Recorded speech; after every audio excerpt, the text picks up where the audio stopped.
Amid ongoing unrest, a group of US lawmakers has warned Bangladesh's interim government. आज जो है वो हमसे अलग हुआ, जो कि हमें बहुत दुख है। 1971 के अंदर 2 लाख हुआ, तो आज पाकिस्तान और बांग्लादेश एक पेज पर आ गए। किसके खिलाफ? भारत के खिलाफ। यूनिस की आज अमेरिका ने थोड़ी खाट खड़ी कर दी है। अमेरिका ने यूनिस को धमकी दी और ये अमेरिका की जो धमकी ये यूनिस को ऐसे नहीं मिल रही। इसके पीछे बहुत सारे कारण है कि आखिर अमेरिकनों का जो सो कॉल्ड हृदय परिवर्तन हुआ ये क्यों हुआ, ऐसा क्या हुआ कि उन्होंने यूनिस पे इतनी मेहरबानियां दिखा रहे और यूनिस को इतनी छूट दे रहे। US lawmakers have urged Bangladesh's interim advisor, Dr. Mohammad Yunus, to create conditions for free and fair elections expected in February next year, while expressing concern over the suspension of any political party. माँ का point भी किसी हद तक genuine है, but that does not mean कि आप उसको इक्वलाइज कर दें कि इंडिया अटैक कर रहा है तो ठीक कर रहा है। जो टीटीपी एक टेररिस्ट ऑर्गेनाइजेशन है और माजी में इन उलमा जो है इन्होंने अपनी जानें भी दी हैं। ये नहीं है कि मैं कहूंगा कि इन्होंने जाने नहीं दी, इन्होंने हुकूमत पाकिस्तान की और पाकिस्तान की स्टेट और सिस्टम की सपोर्ट करते हुए जाने भी दी हैं। एट दी ओस्मान हादी के भाई ने आके बड़ा जबरदस्त स्टेटमेंट दिया है कि साहब ओस्मान हादी भाई बाकी सब तो ठीक है, ये तो यूनुस नहीं करा है जो भी करा है। एयर गेम जो ये लोग खेलने की कोशिश कर रहे थे, that entire game is now flipped. वही है जिन्होंने बांग्लादेश में अपने दूतावासों का, अपने एम्बेसडर को कहा भैया ये जो हदी मरा है इस पे जरा, जो जहादी हदी मरा है इस पे जरा कुछ ट्वीट करो। और आज यही अमेरिकन है जो कह रहे हैं कि तुम अपना कनेक्शन काटो, यूनिस मियां हद में रहो। अगर भारत का दिमाग खराब हुआ इतना ठोकेगा कि तुम्हारी औकात भूल जाओगे तुम। पाकिस्तान क्या करेगा? पाकिस्तान जो है वो बांग्लादेश की मिलिट्री बेस को इस्तेमाल करते हुए भारत की चिकन नेक के ऊपर अटैक कर सकता है। इंडिया का वार्निंग है, इंडिया का वार्निंग नहीं है, ये बांग्लादेश में इनकिलाब मंच का वार्निंग था। The Foreign Affairs Committee has highlighted that the biggest parties are banned, that won't have a good effect on the coming elections. The next नमस्कार दोस्तों, जय हिंद। रूस के बाद अमेरिका ने भी यूनुस को आखिरी चेतावनी दी है और बोला है कि शेख हसीना के पार्टी से बैन हटा तुरंत इलेक्शन कराओ, जिसे सुनने के बाद यूनुस सदमे में है। दरअसल अमेरिकी सांसदों ने बांग्लादेश की अंतरिम सरकार यूनुस को चेतावनी दी है और कहा है कि किसी भी बड़ी पार्टी को चुनाव से बाहर रखना डेमोक्रेसी के खिलाफ होगा। ये चेतावनी ऐसे समय पे आई है जब यूनुस सरकार ने अवामी लीग पर बैन लगा रखा है। अमेरिका ने चुनाव को फेयर एंड फ्री बनाने पर जोर दिया है और जल्दी बांग्लादेश में हो रहे हिंदुओं पे अत्याचार को रोकने को कहा है। बांग्लादेश में फरवरी में होने वाले आम चुनाव से पहले शेख हसीना की वापसी का रास्ता बनता दिख रहा है, जिससे यूनुस को बहुत बड़ा झटका लगा है। मोहम्मद यूनुस की तानाशाही के खिलाफ अंतरिम सरकार और अंतर्राष्ट्रीय दबाव तेज हो गए हैं। अमेरिका के प्रभावशाली सांसदों के एक समूह ने साफ शब्दों में चेतावनी दी है कि यूनुस को शेख हसीना की पार्टी अवामी लीग से बैन हटाना चाहिए। उन्होंने कहा कि अगर किसी बड़ी राजनीतिक पार्टी को चुनाव प्रक्रिया से बाहर रखा गया तो ये चुनाव न तो फेयर होगा बल्कि एक तरफा तानाशाही होगा। यूनिस की आज अमेरिका ने थोड़ी खाट खड़ी कर दी है। अमेरिका ने यूनिस को धमकी दी और ये अमेरिका की जो धमकी ये यूनिस को ऐसे नहीं मिल रही।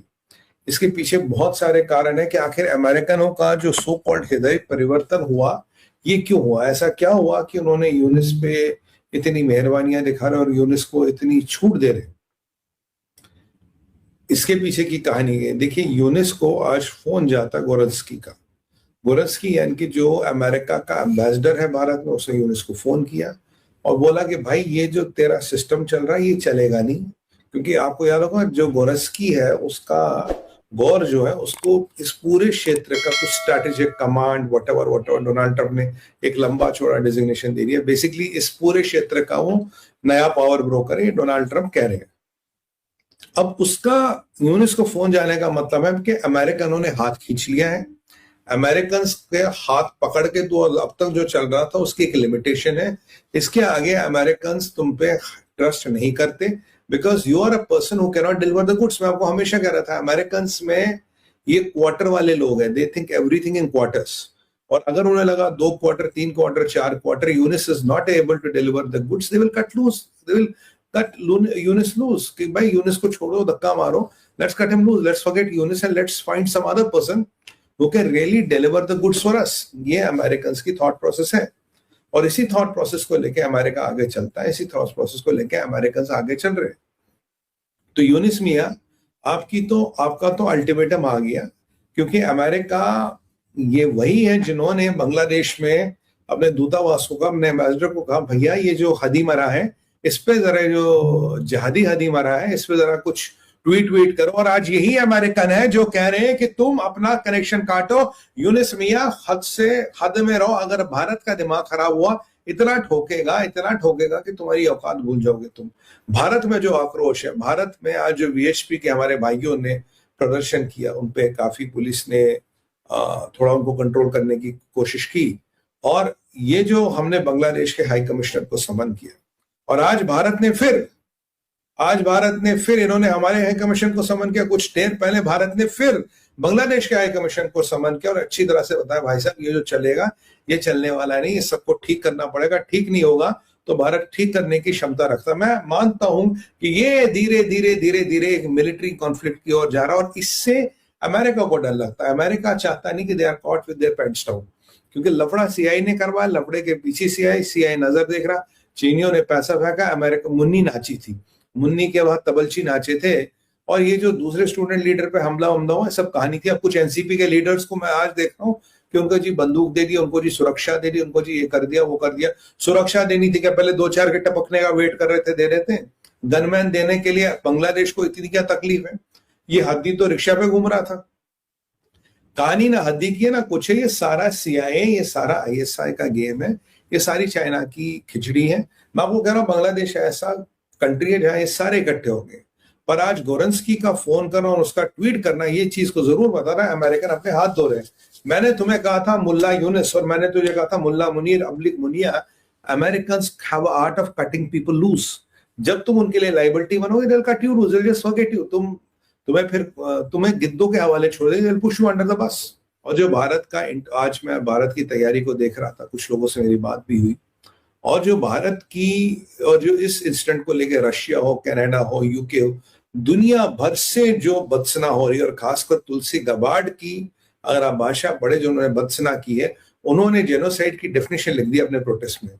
यानी कि अगर उस लाइन को मैं सम अप करूं, उस लाइन का मतलब निकलता है जेनोसाइड। जो बांग्लादेश में हो रहा है वो हिंदुओं का जेनोसाइड हो रहा है, और इसको लेकर तुलसी गबार्ड ने अपना पॉइंट ऑफ व्यू बिल्कुल क्लियर दिया है।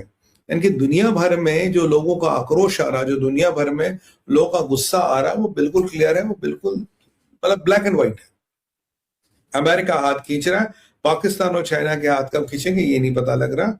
और याद कीजिए, शेख हसीना जी ने कहा था कि भाई ऐसा है कि ये जो तुम सोच रहे हो कि अगर ऐसी अराजकता रहेगी तो कोई हाथ तुम्हारे यहाँ पैसे नहीं लगाएगा, everybody will think that this country is unstable and not fit for business. ये बिल्कुल क्लियर हो गया, this country is unstable and not fit for business. Pakistan और बांग्लादेश जो है उनके दरमियान एक स्ट्रेटेजिक डिफेंस एग्रीमेंट जनाब होने जा रहे हैं कि एक जानिब तो भारत जो है वो बांग्लादेश के रास्ते पाकिस्तान पर हमले कर रहे हैं, तो पाकिस्तान ने भी अपना एक हमसाया मुल्क जो कि जो है वो हमसे अलग हुआ, जो कि हमें बहुत दुख है, 1971 के अंदर 2 लाख हुआ।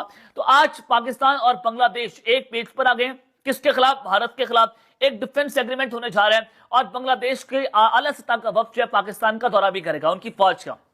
अब जब डिफेंस एग्रीमेंट होगा, इसके मुताबिक एक मुल्क जो है वो दूसरे मुल्क के मिलिट्री रिसोर्सेज को इस्तेमाल कर सकता है। यानी कि अगर पाकिस्तान पर भारत अटैक कर देता है, जिसके लिए आगे चलकर आपको मैं खबरें देता हूं, तो पाकिस्तान क्या करेगा? पाकिस्तान जो है वो बांग्लादेश की मिलिट्री बेस को इस्तेमाल करते हुए भारत की चिकन नेक के ऊपर अटैक कर सकता है, जिसके लिए बांग्लादेश के जो इंकलाबी लीडर्स हैं वो कह रहे हैं कि हम अपने इत्तेहादियों के साथ मिलकर भारत की चिकन नेक को मरोड़ कर रख देंगे। आज पाकिस्तान पर उन्होंने कहा कि हम जंग करने जा रहे हैं, हम जंग मुसलत करने जा रहे हैं। भारत के चीफ ऑफ डिफेंस की जानिब से जो इस वक्त तमाम फौजों को हाई अलर्ट कर दिया गया है, वो बड़ी इंपॉर्टेंट है कि आज भारत के चीफ ऑफ डिफेंस की जानिब से कौम से हंगामी खिताब किया गया। उन्होंने कहा कि हमें शॉर्ट और लॉन्ग वॉर के लिए तैयार रहना होगा, यानी कि महदूद जंग के लिए भी तैयार रहना होगा, लॉन्ग वॉर के लिए भी तैयार रहना होगा, जिसके लिए भारत अब रशिया से भी Su-57 लड़ाका तैयारी ले रहा है, मिसाइल खरीदे जा रहे हैं जनाब, ब्रह्मोस मिसाइलों को डिप्लॉय किया जा रहा है। भारत अपनी फौजों को LOC के ऊपर तैनात कर रहा है और मजीद भर्तियां भी की जा रही हैं।